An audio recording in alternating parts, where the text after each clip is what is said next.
Hello, I'm Cathy Harding. We're in the C-VILLE newsroom. Our cover story this week concerns actually the state of Virginia and where it ranks next to the other 49 states in some 50 different categories or more. But we're going to talk to Will Goldsmith about something happening a little closer to home, namely in Crozet. And Will covers this in our development news this week.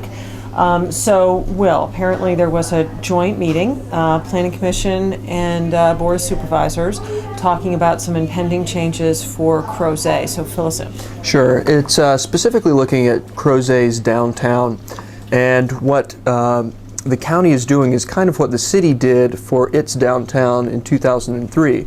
It's kind of preemptively rezoning it so as to encourage more mixed-use development, more pedestrian-friendly streets, to encourage kind of your residences on the top floors and more retail space and office space on the ground floors, to create a more urban environment there in Crozet. Now, how does this fit in with the master planning that was such a protracted process almost 5 years ago? Sure. The master planning, as I understand it, was complicated by population numbers, and what the master plan ended up creating was a Crozet area, a large Crozet area that was denser than a lot of people thought was necessary or appropriate.